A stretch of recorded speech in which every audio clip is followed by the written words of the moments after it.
Let's get another check on Amazon. Those shares still surging up almost 9% after a beat on the top and bottom lines. Amazon Web Services, the cloud unit for Q3, revenue jumped 20%. Joining me now is Rohit Kulkarni from Roth, MKM.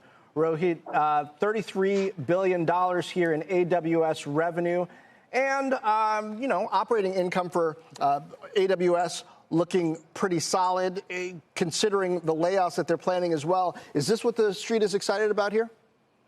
Yeah, I think the magic number is 20% year-on-year growth. That's the fastest AWS growth we have seen in several quarters, and we expected AWS to accelerate when we heard what we heard from Google, what we heard from Microsoft. With all the cloud and AI cloud trends. And so the bogey was high. And I feel AWS jumped over a higher bogey. And that's why the stock is up and should stay up into the market tomorrow. What more do you need to hear? Do you think investors need to hear for this to be more than a one-day pop, on the backs of those who were underestimating perhaps AWS? What is a narrative shift going to have to consist of if the stock is going to continue to climb from here?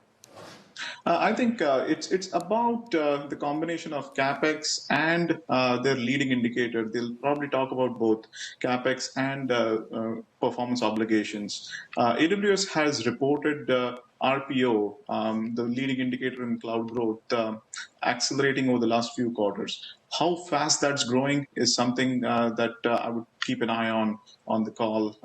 The wider the gap between revenue growth and RPO growth this quarter, greater, more bullish people will be. And second is obviously CapEx. They are at about $120 billion in trailing 12-month CapEx, and how high that goes. Next year, Street is around $127, $128 billion. That number already feels a bit too conservative. How high that CapEx number are they willing to drive?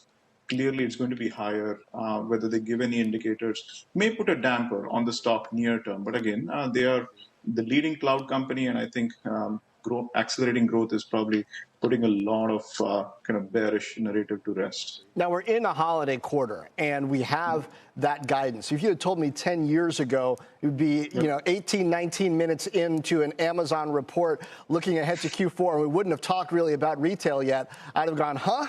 So how much does retail matter here? The amount of discounting and shipping costs that Amazon's going to have to eat to drive the top line growth there in the season?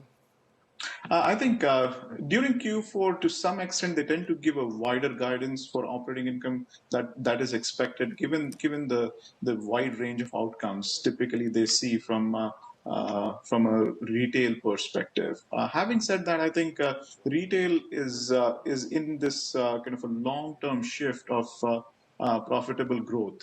We started that at some point in 24, and that kind of continuous shift in controlled investment and ongoing improvement in profitability driven by advertising and retail, that has just started. So we like profitable growth in retail and plus accelerating growth in AWS. How do you read the advertising growth, especially in this environment where targeting and organizations with data seem to be doing better? And I'm thinking about both Meta's results and Alphabet's results in the advertising category yesterday. How does that position Amazon heading into this holiday season versus its competitors? I think Amazon, in my opinion, is redoing their complete ad stack in a way that about a couple of years back, they were only focused on the bottom of funnel, converting the user who's trying to buy on Amazon, showing them the right ads of the right products at the right time, and hoping that they would buy more of that product. Now, with Prime Video, with Amazon DSP, and a lot of partnerships with companies like Pinterest, Amazon advertising is a much more bigger, complete solution where brands who don't sell on Amazon, think of car manufacturers, think of insurance companies, they consider Amazon as an ad partner because you have Prime Video and you have various different kind of one of the richest cohort of internet consumers looking at your product right now. So I feel they're cracking the problem of advertising in a way that perhaps even Google and Facebook haven't, and they have the data and the AI tailwinds to do even more.